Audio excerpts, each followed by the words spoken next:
Now what he then says, Kuyper, is that in modernism, the vast energy of an all-embracing life system assails it. What is he saying? You are creating your own universe. From the data that exists, you're creating your own universe. And of course, with postmodernism, we're not creating a universe for us, we're creating a universe for me. And you can have your own. But he says, so it must be understood that we have to take our stand in a life system of equally comprehensive and far-reaching power. Now, I gave an example to a friend of mine who owns a business. I won't tell you what it was. But I said, you have sales, you have accounting, you have marketing, you have repairs, you have parts, right? I said, so let's assume that you're competing against other people who do what you do, but you decide not to have a marketing department. How well will you succeed? I'll lose. Well, we're going to have a marketing department, but cut the repair part out. Or we're going to part the product supply part out. Or, we're just not going to have salesmen on the floor, but we're going to have the others. He said, we'd lose. And what Kuyper is saying, my friends, is that there is this comprehensive worldview that is being opposed and set against us. And if we come to it without an equally comprehensive understanding of reality, we will fail as surely as that businessman. And we've been failing. Now, if you want to know why we've been failing, go listen to the podcast that was broadcast, I think, on the 19th on God, Law, and Liberty, where I interview Andrew Sandlin. And he makes this provocative statement. It's because we start the Bible in Genesis 3, not Genesis 1. And if you don't know what that means, that's a good invitation to listen to the podcast. Now, here's a solution that he then critiques. I think this is particularly important because of some of the revelations that have come out within the Christian community within the last week. But he says apologetics have advanced us not one single step.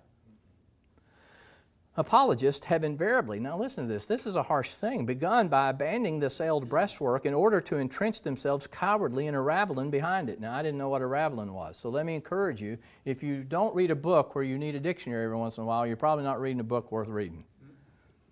Get something that actually challenges your mind by saying, I need to understand this. What does this word mean? Well, a ravelin would be the kind of thing that, almost like the cow pusher, in the front of the train. You get behind it to try to advance.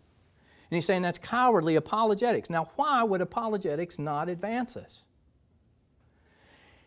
And I read this book 15 years ago, and I still didn't quite get it. It's like, okay, I trust you, but I don't get it. Here's what he's saying. It's not that we don't believe in God. Think about what Romans 1 says. It's not that you don't know that there's a God. You suppress the knowledge of God in your unrighteousness. Your idol factories, as Calvin said. I mean, think about our country. We look at polls, I've done it, where we say, gosh, 60% of the people, 70% of the people still believe in God, right? And the large percentage of those, maybe a majority, believe that there's a God who in some way created. Now, we may vary on the details, but we believe there's a God that, things didn't just exist and all of a sudden randomly happen. The problem isn't that we need to convince people about God. We need to tell them the truth about God. That's what Paul did, you see. He said, I see that y'all know all this stuff up here, but what you've worshiped in ignorance, I will now tell you the truth about. And he did not stop. If you notice, this is where I have failed. He did not stop with saying, see, I proved the existence of God. But he says, but he's appointed a man, Jesus Christ, to judge every one of you. And now he commands you to repent. We've got a soft-hearted God who says, I'd be really grateful if you'd think about repenting and acknowledging I exist. When you understand who God is, you understand it's a command. What else could it be but a command? Is there something else that we would turn to when we understand who God is, that we'd say, well, I appreciate the invitation, but I really like this? What an insult to God. Okay, I'm getting off schedule. I promised myself I wouldn't do it. So here's what he says. if the battle is to be fought with honor and with a hope of victory, see, we have hope that is dissipating, it's disappearing, then we're going to have to understand principle has to be arrayed against principle. Now, this is one of the things that Mr. Sandlin said in his podcast that was put out on God, Law, and Liberty on the 19th of this month. Creation is a fundamental tenement of the Christian faith. Unfortunately, it hasn't been given its due in recent generations, and this unintentional neglect has created a vacuum filled by depraved and demonic forces. Now, think about it, ladies and gentlemen. In Tennessee in particular, after the Scopes trial, Christians became afraid and embarrassed to talk about creation.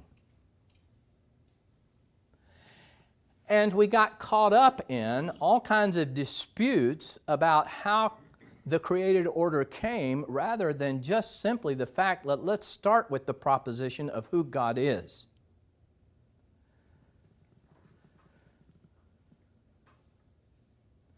And we deemed that not essential to salvation because we focused on Genesis 3 and didn't put Genesis 3 in the context of Genesis 1 and 2. And so we don't even understand the whole purpose of the salvation in Genesis 3 to finish the project God started in Genesis 1.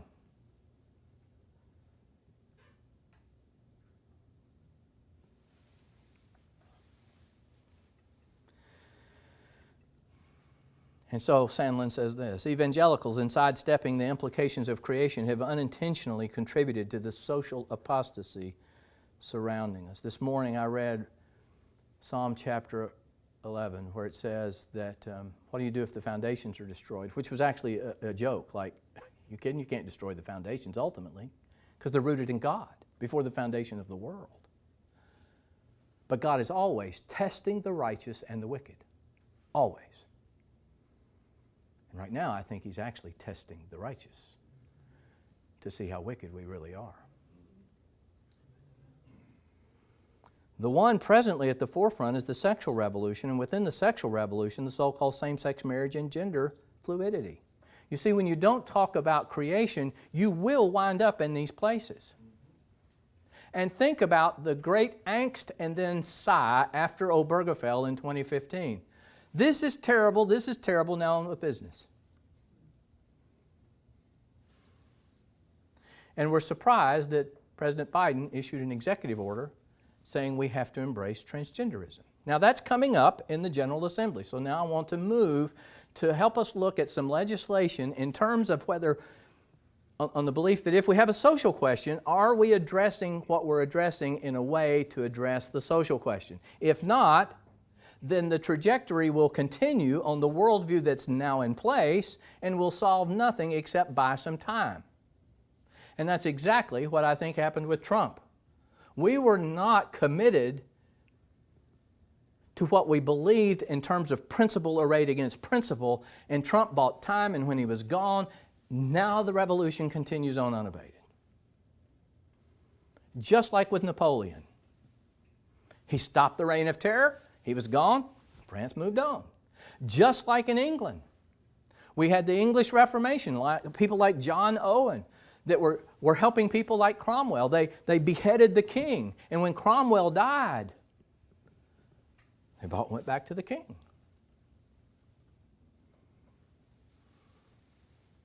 We are the problem in America.